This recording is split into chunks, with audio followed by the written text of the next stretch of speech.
Market Mantra, Market Mantra, Market Mantra, Market Mantra, Market Mantra,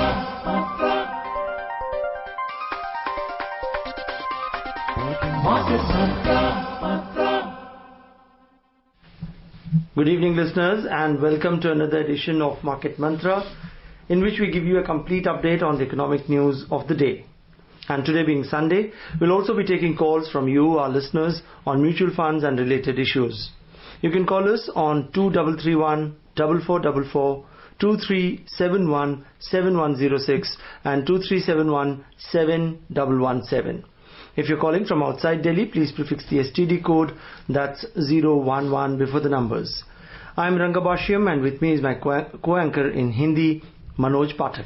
नमस्कार, market मंत्र के ताजा अंक में आपका स्वागत है। आधे घंटे के इस कार्यक्रम में हमेशा की तरह हम हाजिर हैं कारोबारी खबरों को लेकर। आज रविवार है और आज के दिन खास तौर पर हम आपसे बातचीत किया करते हैं और म्यूचुअल फंड से आपके सवालों का जवाब भी दिया करते हैं। आप भी आज हमें फोन करके म्यूचुअल फंड से जुड़ा हुआ कोई भी सवाल पूछ सकते हैं।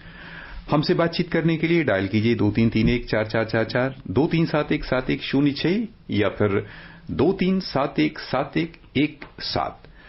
हमारे साथ खबरों पर चर्चा और म्यूचुअल फंड से संबंधित सवालों का जवाब देने के लिए मौजूद हैं ऑनलाइन म्यूचुअल फंड विशेषज्ञ धीरेन्द्र कुमार। धीरेन्द्र जी, कार्यक्रम में आपका स्वागत है। धन्यवाद आपका मनोज। आइए शुरुआत करते हैं अंग्रेजी में हेडलाइन से, जिसे लेकर मौजूद हैं रंगाभाष्यम। Thank you, Manoj. The top stories. Parliament passes Agriculture Reform Bill. It's a watershed moment in the history of Indian agriculture, says Prime Minister Narendra Modi.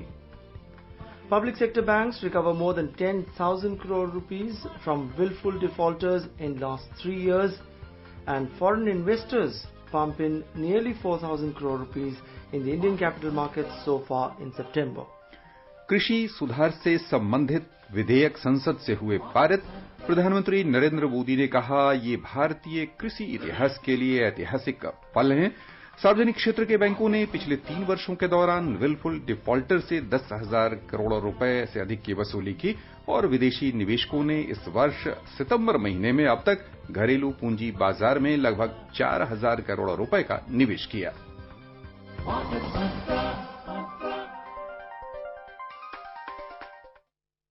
And of all the details, let's start with the big news coming in at this hour.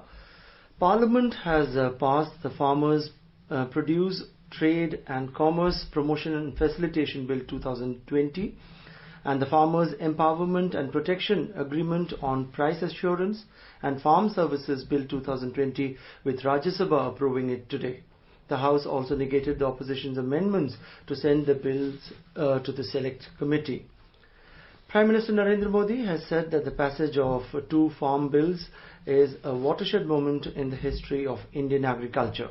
In a series of tweets, he extended congratulations to the hard-working farmers on the passage of key bills in Parliament, which will ensure a complete transformation of the agriculture sector as well as empower crores of farmers. He said for decades, the Indian farmer was bound by various constraints and bullied by middlemen. He added that the bills passed by Parliament liberate the farmers from such adversaries. He said these bills will add impetus to the efforts to double income of farmers and ensure greater prosperity for them. The Prime Minister said agriculture sector is in desperate need of latest technology that assists the industrious farmers. He said with the passage of these bills, farmers will have easier access to futuristic technology that will boost production and yield better results. Mr. Modi also stressed that the system of minimum support price will remain and government procurement will continue. He said that the NDA government will do everything to support the farmers and ensure a better life for their coming generations. हमारे साथ कई श्रोता phone line पर आ चुके हैं। सबसे पहले हम आमंत्रित करना चाहेंगे दिल्ली से वरुण को। वरुण जी, बहुत बहुत आपका स्वागत। सवाल पूछिए। सर नमस्कार। सर मुझे ये पूछना है, जो शॉर्ट टर्म के लिए 1 से 3 साल का बीच में जो इन्वेस्टमेंट है उसमें सर लिक्विड फंड सही रहेगा या फिर शॉर्ट टर्म फंड रहेगा? क्योंकि सर मेरा ना फ्रैंकलिन इंडिया उसमें शॉर्ट टर्म फंड में पैसा अटका हुआ है, तो अभी 1 से 3 साल का बीच में सर मुझे कौन सा फंड में इन्वेस्टमेंट करना है? उसका अलावा सर मेरा पास ना मल्टी एसेट फंड है आईसीआईसीआई पोटेंशियल का, तो इसको सर क्या करना चाहिए? तो कई बार लोग कहते हैं गोल्ड का साथ ये सब होना चाहिए और कई लोग बोलता नहीं होना चाहिए, तो प्लीज सर मुझे एडवाइस कीजिए। 3 साल के लिए आपको शॉर्ट टर्म फंड ही देखना चाहिए। हाँ, फ्रैंकलिन का फंड में ये एक्सीडेंट हो गया, लेकिन बहुत सारे दूसरे फंड हैं जिसमें थोड़ा कम रिटर्न मिलेगा लेकिन ज्यादा सुरक्षित होगा। लिक्विड फंड में आप जो मिलने वाला रिटर्न है वो काफी कम हो गया है, अब 3% रिटर्न मिलने लग गया है। अब मुझे कई बार ये लगता है कि लिक्विड फंड में पैसा लगाना भी चाहिए या नहीं, क्योंकि उतना तो आपको कई बार अक्सर सेविंग्स बैंक अकाउंट में भी पैसा मिल जाता है। तो मेरी सलाह होगी कि थोड़ा सावधानी से शॉर्ट टर्म फंड चुनिए और उसमें लगाइए। मल्टी एसेट फंड इसमें सब कुछ होता है और मुझे लगता है कि इन चीजों की बजाय लंबे समय का पैसा इक्विटी में होना चाहिए, कम समय का पैसा फिक्स्ड इनकम में होना चाहिए जैसा कि आप कर रहे हैं, और इसके अलावा कुछ नहीं करना चाहिए। इसको इतना सिंपल रखिए, और क्योंकि कुछ अच्छा करेगा कुछ खराब करेगा, और यहाँ पे आपको वो रिटर्न का एक्सपीरियंस आपके हिसाब से जिससे आप अपना पैसा सेग्रीगेट कर पाते हैं उस हिसाब से नहीं मिल पाता है। तो ये मेरी सलाह होगी कि मल्टी एसेट वगैरह छोड़िए, लंबे समय का पैसा इक्विटी में लगाइए, और अगर आप कंजर्वेटिव इन्वेस्टर हैं, आपको डर लगता है, तो अग्रेसिव हाइब्रिड फंड में लगाइए, इससे ज्यादा आगे बढ़ने की जरूरत नहीं। Right. Let's move on and take our next caller. We have Aditya joining us from Thane. Good evening, Aditya, and welcome to Market Mantra. तो मेरा पहला सवाल धीरेन्द्र जी से ये है कि ये जो लोग आप बोल रहे थे कि रिटर्न की कमी हुई है, ये म्यूचुअल फंड में अभी आप एक श्रोता का जवाब दे रहे थे, तो मैं आपकी सब बात से असहमत हूँ, क्योंकि अगर रिटर्न में कमी हुई है तो कुछ अभी आंकड़े आए थे कि कुछ 10-11 लाख म्यूचुअल फंड अकाउंट्स खुले हैं, तो लोग इतना पैसा क्यों लगाते हैं? दूसरा सवाल मेरा भारत बॉन्ड ETF के बारे में है कि क्या जैसे शेयर प्राइस में वॉलिटिलिटी होती क्या इसमें भी होगी, और क्या भारत बॉन्ड ETF के बारे में अगर आप पूरी अच्छे से जानकारी दे सकें तो बहुत ही अच्छा होगा। और एक मैं आप लोगों से जानकारी चाहता हूं कि अगर आपकी और प्रोग्राम्स के बारे में कोई भी जानकारी लेनी हो तो हम कहाँ से ले सकते हैं? Right. And Aditya, obviously you can these days get all the information related to All India Radio's programs from the website, that is newsonair.com. And now Dhirendra ji will respond to those specific जी, जो मेरा पहला सवाल था वो उसका लोग पैसा लगा रहे हैं क्योंकि दूसरे ऐसा नहीं कि केवल म्यूचुअल फंड में कम हुआ है, हर जगह हुआ है। और मेरा जो जवाब था वो लिक्विड फंड के बारे में था कि अब लिक्विड फंड में अगर पिछले 2-3 महीने का अगर आप रिटर्न देखें तो 2-3% सालाना से ज्यादा रिटर्न आपको नहीं मिल रहा है, और यहाँ पे मुझे लगता नहीं है कि थोड़ा बहुत सुधार हो जाए। लेकिन पिछले 1 साल का जो रिटर्न है वो 4.5% है। 1-2 साल पहले लोगों को 8-9% की आदत पड़ गई थी और रिटर्न मिल रहा था। तो ये रिटर्न में जो गिरावट है, इस वजह से मुझे लगता है कि एक इंडिविजुअल इन्वेस्टर के लिए जो विकल्प है कि आपका पैसा सेविंग्स अकाउंट में पड़ा रहे या आप लिक्विड फंड में लगाते हैं, तो अंतर कितना है। लोग पैसा लगा रहे हैं, म्यूचुअल फंड का बहुत सारा अकाउंट खुल रहा है, उसका कारण है कि इक्विटी में पैसा लगाने के लिए जो म्यूचुअल फंड का जो केस है कि आप तेजी से डाइवर्सिफाई कर पाते हैं, 500 रुपए का कम से कम SIP कर पाते हैं, रेगुलरली आप इन्वेस्ट कर पाते हैं, और तो इस वजह से पैसा आ रहा है। दूसरे विकल्प भी में भी की कमी है। और भारत बॉन्ड ETF ये 2 फॉर्मेट में आता है, दोनों एडलवाइस मैनेज करता है। इनके वेबसाइट पे जाइए, और एक का टर्म 10 साल है और दूसरे का टर्म 3 साल है। ये ऐसे सरकारी बॉन्ड्स में, सरकारी कंपनियों के बॉन्ड्स में पैसा लगाते हैं जिनके डिफॉल्ट करने की संभावना बड़ी कम है, और इनका डिजाइन ऐसा है कि अब हालांकि आप फंड ऑफ फंड भी इन पे माउंट हो गया है, लेकिन ये ETF का जो डिजाइन है कि एक बार ये फंड चालू होता है उसमें लोग पैसा लगाते हैं और उस पैसे से इन बॉन्ड को खरीदा जाता है, जिसका की मैच्योरिटी या तो 3 साल होता है या 10 साल होता है। ये दोनों अलग अलग ETF है। और अगर आप इस फंड को खरीद करके अगर आप होल्ड करते हैं तो जो मिलने वाला मैच्योरिटी पे जो यील्ड है वो आप पूरी तरह रियलाइज कर पाते हैं, उस बीच के उतार चढ़ाव को अगर आप इग्नोर करें और बीच में अगर आप ना बेचें। हमारे साथ दिल्ली से फोन लाइन पर हैं मनोज जी, आपका स्वागत है, सवाल पूछिए। जी नमस्कार जी, मेरा नाम मनोज यादव है, मैं दिल्ली से बोल रहा हूँ जी। मेरा सवाल म्यूचुअल फंड से रिलेटेड है। मैंने कुछ म्यूचुअल फंड 3 साल पहले लिए थे HDFC के, वो बिल्कुल लो रिस्क पे थे, डेट फंड जिसे बोला जाता है।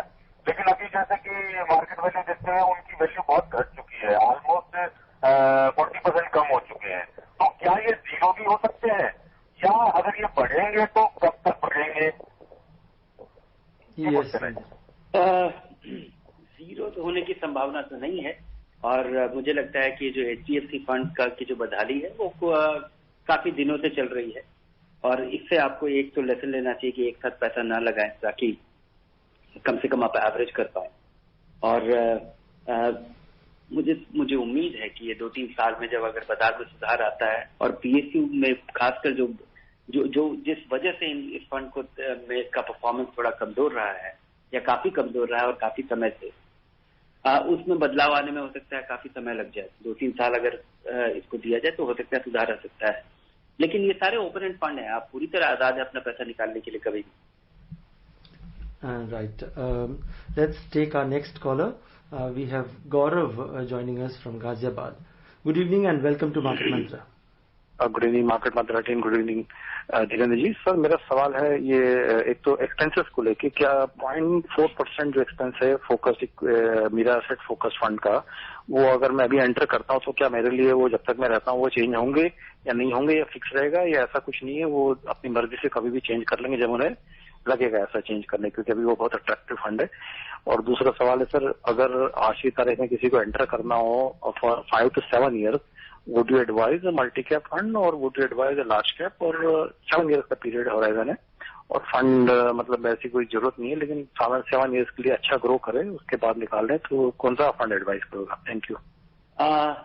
म्यूचुअल फंड का जो एक्सपेंस है, उसके जो नियम है वो बहुत ही बड़े ही स्ट्रेट फॉरवर्ड है, लेकिन उसके वजह से ये सारे एक्सपेंसेस बड़ा वेरिएबल हो जाता है। अगर आप देखें कि जो म्यूचुअल फंड का जो नियम बदला है एक्सपेंसेस के लिए, वो पहले 500 करोड़ तक 2.25% एक इक्विटी फंड चार्ज कर सकता है, उसके बाद हर 500 करोड़ पे वो 25 बेसिस पॉइंट कम हो जाता है। 10,000 करोड़ तक यही इस तरह की गिरावट चलती रहती है, और उसके बाद जब आप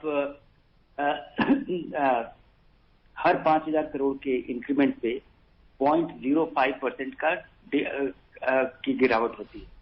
इसके अलावा म्यूचुअल फंड का जो प्राइसिंग है उसमें एक और कॉम्प्लिकेशन है कि जब आप म्यूचुअल फंड को ये एक इंसेंटिव दिया गया है कि जब छोटे शहरों में अगर टॉप 30 सिटीज के बाहर अगर म्यूचुअल फंड बेचा जाता है, तो उस जितनी अगर नया जो पैसा रेज किया जा रहा है वो अगर 30% अधिकतम हो जाए छोटे शहरों में बेचना, तो उसको 30 बेसिस पॉइंट एक्स्ट्रा मिलेगा। इसके अलावा GST भी चार्ज किया जाता है इस एक्सपेंस रेशियो पे। तो इस वजह से जैसे जैसे फंड बड़ा होता रहता है, फंड का एक्सपेंसेस कम होता जाता है, और ये जो 20-30 इंसेंटिव है इस वजह से भी एक फंड का एक्सपेंसेस वेरी करता है। तो और म्यूचुअल फंड तो पैसा मैनेज करने के कारोबार में है, जब और म्यूचुअल फंड का फोकस यही होगा। आप जिस फंड के बारे में बोल रहे थे कि निफ्टी 0.04% एक्सपेंस का तो कोई फंड मुझे मिराई एसेट का नहीं दिखता है, लेकिन निफ्टी 50 ETF है जो कि 0.08% के कॉस्ट पे चल रहा है। और ये जो ETF है इसमें केवल इस ETF के खर्चों का जो फ्रेमवर्क है वो काफी कम है, और यहाँ पे मुझे नहीं लगता है कि यहाँ इस सेगमेंट में इतना कंपटीशन है। एक SBI का भी एक निफ्टी ETF है जो कि काफी कम खर्चे पे उपलब्ध है, और यहाँ पे लेकिन यही केवल आपका खर्चा नहीं है। इसके अलावा ETF को खरीदने के लिए आपको स्टॉक ब्रोकर के पास जाना पड़ता है। अगर आप किसी ऐसे ब्रोकर के पास जाएं जो कि फुल सर्विस ब्रोकर है, तो आपको ब्रोकरेज भी लगेगा। ब्रोकरेज नहीं लगेगा तो सभी का स्टॉक एक्सचेंज का और जो टैक्सेस हैं वो मिला करके, तो वो भी एक बहुत मामूली सा खर्चा है, लेकिन वो भी 1-2 बेसिस पॉइंट का होगा। तो ETF के खर्चे में, और खासकर निफ्टी ETF जो उपलब्ध है उसके खर्चे में बढ़ोतरी की मुझे उम्मीद नहीं लगती। आइए चलें मुंबई से हमारे साथ फोन लाइन पर हैं वीरेंद्र जी, स्वागत है आपका, सवाल पूछिए। नमस्कार मार्केट मंत्रा टीम, नमस्कार धीरेन्द्र जी।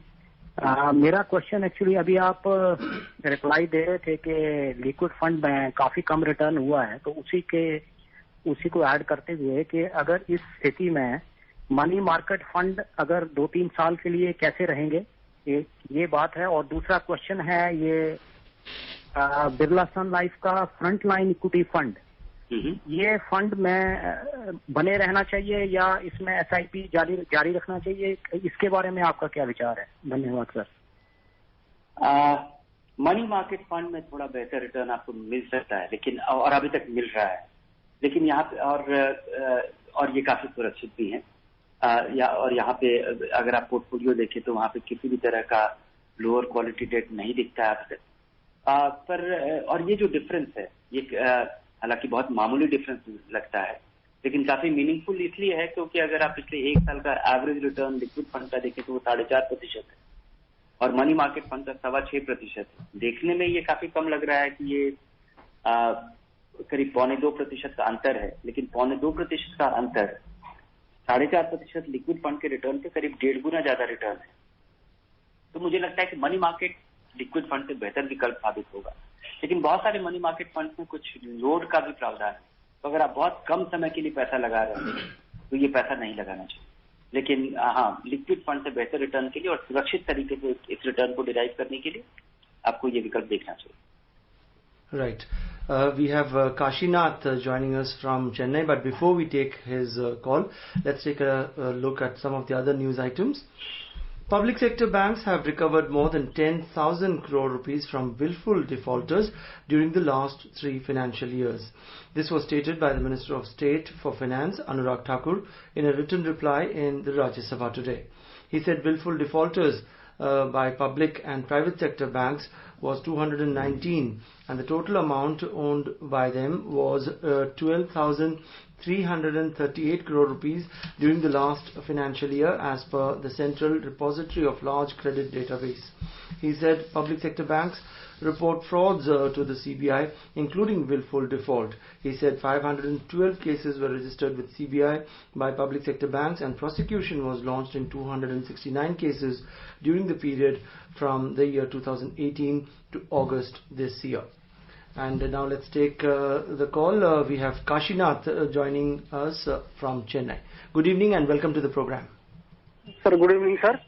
जी सर, मेरा प्रश्न ये है कि जो PPF होता है पोस्टल का प्रोविडेंट पब्लिक प्रोविडेंट फंड जी, उसी में जब 15 साल की उसकी मैच्योरिटी होता है तो 15 साल के बाद किसी आदमी का अगर 15 लाख 20 लाख कुल अमाउंट होगा, उसी में पेंशन हम ले सकते हैं क्या हर महीना? जैसे कि म्यूचुअल फंड में SWP सिस्टमेटिक विड्रॉल प्लान महीने 5,000 6,000 ऐसा हम उठा सकते हैं या उसको फुल अमाउंट को निकालना पड़ेगा? इसी के बारे में थोड़ा जानकारी देगा तो धन्यवाद जी।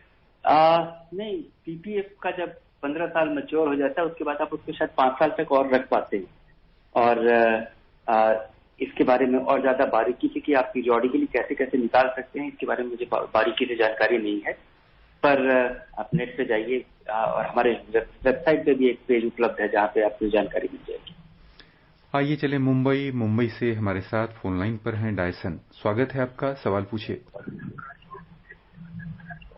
हेलो जी, आप जुड़ चुके हैं सर। मेरा सवाल यह है सर से कि मल्टी कैप के बारे में जो भी सेबी के कुछ पैरामीटर्स बदले हैं, तो उसके लिए हमारे पास अगर है फंड मल्टी कैप तो उसके लिए उसके बारे में क्या सोचना चाहिए, हमको डिसीजन लेना चाहिए। और सेकंड चीज, जो रोज का डेटा आने के बाद जब हम चेक करते हैं कि मार्केट ओवरऑल इतना गिरा है और हमारा म्यूचुअल फंड इतना गिरा या चढ़ा है, क्या ये पैरामीटर सही है अपने म्यूचुअल फंड को जज करने के लिए? ये 2 सवाल है। नहीं, रोज रोज मत देखिए, क्योंकि रोज रोज की गिरावट का और बढ़त का कुछ मतलब निकालना बड़ा मुश्किल है। लेकिन हाँ, कुछ किसी टाइम पीरियड में अगर जैसे आप 3-4 महीने का भी अगर आप रिटर्न देखिए कि आपका फंड अप्रैल से अभी तक कितना बढ़ा है और मार्केट कितना बढ़ा है, तो आप कुछ जानकारी हासिल कर पाएंगे। लेकिन रोज रोज का मतलब निकाल पाना बड़ा मुश्किल है और शायद उसका कुछ मतलब भी नहीं है। तो थोड़ा लंबा पीरियड ताकि और अपने दिमाग में पहले से सवाल रखिए और उस जानकारी से या रिटर्न के नंबर से उस जवाब को डिराइव करने की कोशिश कीजिए। इसके बजाय कि केवल रिटर्न को देख करके आप या तो डर रहे हैं या खुश हो रहे हैं, उसका कोई फायदा नहीं। और आप जब इक्विटी में पैसा लगाते हैं तो काफी लंबे समय के लिए होता है, तो निश्चिंतता से रोज का देखना मुझे लगता है कि इसका कोई खास फायदा नहीं। Yeah, and Dhirendra, you also spoke about the changes, recent changes in multi-cap. हाँ, वो सबसे जरूरी सवाल था। सेबी का नियम बदला है मल्टी कैप फंड के बारे में। अब सेबी का नियम ये है कि 1 जनवरी तक म्यूचुअल फंड को इस रूल से कंप्लाई करना है कि जो जितने भी मल्टी कैप फंड है उनमें कम से कम 25% पैसा स्मॉल कैप स्टॉक्स में लगे, कम से कम 25% मिड कैप में लगे और बाकी पैसा लार्ज कैप में लगा रहा है। आज की स्थिति है कि अधिकतर मल्टी कैप फंड का अधिकतर पैसा लार्ज कैप स्टॉक्स में लगा हुआ है। इसके 2 कारण। एक तो ये multi cap fund main stream है। अगर किसी को 1-2 फंड पैसा लगाना हो तो जैसा हम अपने प्रोग्राम में भी बताते रहते हैं कि मल्टी कैप फंड में पैसा लगाइए, इस वजह से ये मल्टी कैप फंड बहुत बड़े हो गए। इनका प्रदर्शन भी अच्छा रहा। पिछले 1-2 साल से लार्ज कैप स्टॉक्स का ही बोलबाला रहा है बाजार में। इस वजह से लोग फंड मैनेजर भी वही खरीद रहे हैं और मल्टी कैप से उम्मीद की जा रही थी कि कम से कम बाजार के हर सेगमेंट में इसका पैसा लगा रहेगा और मेरी भी उम्मीद या किसी भी निवेशक की का एक्सपेक्टेशन यही होना चाहिए। लेकिन इस गाइडलाइन में ये जो सर्कुलर आया है सेबी का, वो ये कहता है कि कम से कम 25% लगना चाहिए। ये कर पाना बहुत सारे फंड के लिए बड़ा मुश्किल होगा और इसलिए वो कुछ दूसरा रास्ता अख्तियार करेंगे। वो ये होगा कि बहुत सारे फंड अपने आप को large and mid cap category में डाल देंगे। अगर पहले से उनका कोई large and mid cap category है तो उसमें वो मर्ज कर सकते हैं। कुछ फंड फोकस फंड हो जाएंगे और बहुत छोटे जो फंड है मल्टी कैप कैटेगरी में वो अपने आप को शायद इस स्वरूप में बदल पाएंगे कि कम 25% पैसा स्मॉल कैप में लगाएं। फिलहाल अभी आप कुछ मत कीजिए, देखिए कि आपका फंड क्या रास्ता ले रहा है और उसके बाद ये निर्धारित करें। पर उसके बाद अगर आपका फंड अगर लार्ज और मिड कैप हो जाता है तो कुछ खास करने की जरूरत नहीं है। आइए खबरों का सिलसिला आगे बढ़ाते हैं। विदेशी निवेशकों ने इस वर्ष सितंबर महीने में घरेलू पूंजी बाजार में 3,944 करोड़ रुपए का निवेश किया। प्राप्त आंकड़ों के अनुसार सितंबर महीने में 1 तारीख से 18 तारीख के बीच इक्विटी मार्केट में 1,766 करोड़ रुपए निवेश किए गए, जबकि डेट सेगमेंट में 2,178 करोड़ रुपए का निवेश हुआ। इस तरह कुल 3,944 करोड़ रुपए का निवेश इस दौरान हुआ है। इससे पहले एफपीआईज ने पिछले 3 महीने के दौरान लगातार लिवाली की है। सबसे अधिक निवेश अगस्त महीने में हुआ। इस दौरान 46,532 करोड़ रुपए की खरीदारी एफपीआईज ने की। जून महीने में 24,053 करोड़ रुपए का निवेश उन्होंने किया, जबकि जुलाई महीने में 3,301 करोड़ रुपए का निवेश एफपीआईज के द्वारा किया गया। And now let's continue with phone calls. We have Ratnakar joining us from Mumbai. Good evening and welcome to Market Mantra. हाँ, गुड इवनिंग सर। मेरा एक सवाल है कि एटीसी के अंतर्गत मैंने 2 फंड में एसआईपी चालू की थी जी, एक्सिस बैंक के टैक्स सेविंग में और आदित्य बिरला जी। तो वो अभी एसआईपी मेरी 3 साल के लिए तो 2020 मार्च में खत्म हो रही है। तो मैंने वो पैसा वापस लेना चाहिए कि अगेन इन्वेस्टमेंट के लिए उसमें से कुछ अमाउंट मैं निकाल सकता हूँ 1.5 लाख तक? ये एक सवाल है। और क्या अच्छा रहेगा, निकालना अच्छा रहेगा कि री इन्वेस्ट कैसे करेंगे? और दूसरा है कि मल्टी कैप फंड के बारे में जो नया नियम है 25, तो उसका वो अभी मार्केट में नहीं बोलता हूँ, लेकिन उसमें फंड लार्ज कैप फंड लेने में कुछ दिक्कत है कि हमने मल्टी कैप लेना चाहिए क्या नहीं लेना चाहिए? नहीं, अगर आपका पहले से पैसा मल्टी कैप में लगा हुआ है तो कुछ नहीं करना चाहिए। देखना चाहिए कि आपका फंड क्या बदलाव ला रहा है, क्या आपका फंड बहुत बड़ा है और वहां पे वो इस सर्कुलर से कैसे कंप्लाई करता है, अपने आप में क्या बदलाव लाता है। अभी तुरंत मुझे लगता है कि किसी को कुछ नहीं करना चाहिए, थोड़ा इंतजार करना चाहिए। 1-2 सप्ताह में मामला साफ हो जाएगा। दूसरा कि आपका जो टैक्स सेविंग का जो पैसा है, 3 साल तक आपने एसआईपी किया, हर फाइनेंशियल ईयर में लगा, आपका जो पैसा लगा है हर महीने आपने एसआईपी किया है, तो सबसे पुराना वाला जब 3 साल हो जाएगा तब आपका उसका लॉक इन फ्री होगा। तो जब तक आपके सारे इंस्टॉलमेंट 3 साल पुराने नहीं हो जाते तो आपका कुछ यूनिट फ्री होता जाएगा हर महीने, क्योंकि आपने हर महीने पैसा लगाया था। शुरू का लगाया हुआ आपका जो पैसा है पहले महीने का वो 37th मंथ में वो लॉक इन से फ्री हो जाएगा। पहला सवाल कि क्या टैक्स सेविंग फंड से पैसा निकालना चाहिए? निकालना चाहिए अगर फंड अच्छा नहीं कर रहा हो या पैसे की जरूरत हो। अगर ऐसा नहीं, ये दोनों स्थिति नहीं है, जैसा कि आपका एक्सिस का और बिरला का फंड अच्छा कर रहा है, तो अब पैसा लगा रह सकता है, क्योंकि उसके बाद लॉक इन से निकल गया, लेकिन पैसा निकालना अनिवार्य नहीं है। ये उसके बाद एक साधारण सा इक्विटी फंड हो जाता है जिसमें आपका पैसा लगा हुआ है और बढ़ रहा है। अगर आपको पैसे की कमी है और इस साल अगर आप उस पैसे को में से 1.5 लाख रुपए निकाल करके अगर दोबारा से इन्वेस्ट कर देते हैं तो उस पर भी आपको टैक्स की छूट मिल जाएगी। अगर टैक्स के बचत के लिए अगर पैसे की कमी पड़ रही हो तो जरूर अपना लॉक इन फ्री पैसा से निकाल करके दोबारा उसको लगाएं ताकि आपको टैक्स की छूट ले पाए एटीसी के तहत।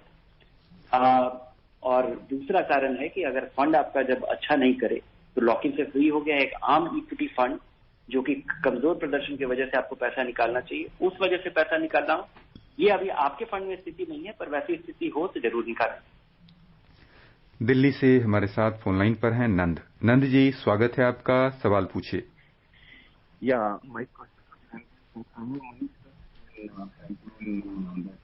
आपकी आवाज ठीक से नहीं आ रही है। I have Manish Tuck in Franklin Close schemes. What is the latest on that Karnataka High Court? Can you please brief on this? The court case is on. Hearing is going on every day. And Franklin came up with an update day before yesterday. If you are an investor, you would have got that mail as well. All the funds have substantial cash accumulated.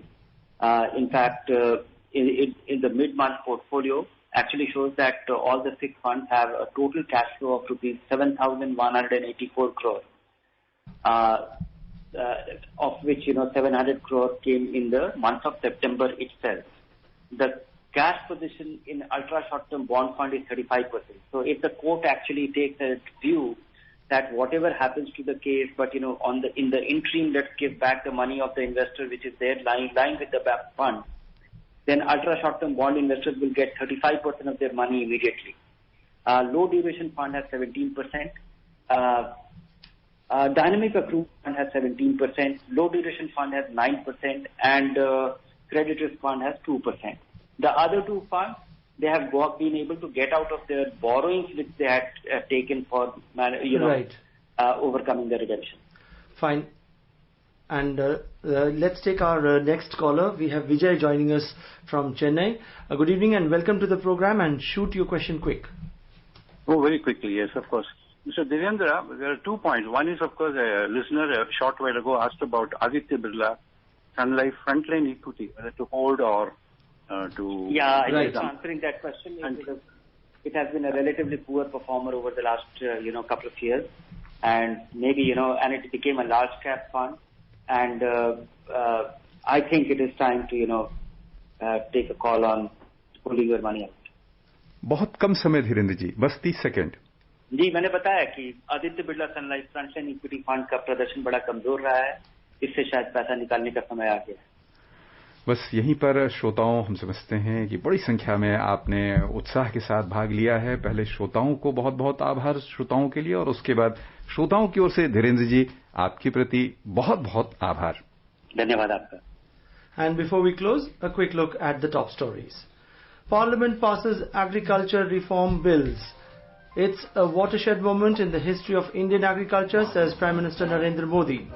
Public sector banks recover more than 10,000 crore rupees from willful defaulters in the last 3 years, and foreign investors pump in nearly 4,000 crore rupees in the Indian capital market so far in September. And with that, we come to the end of this edition of Market Mantra, the program that gives you a complete roundup of all that's happening in the world of business, economics and the stock markets. But for now, from the entire team, thank you so much for joining us. Goodbye.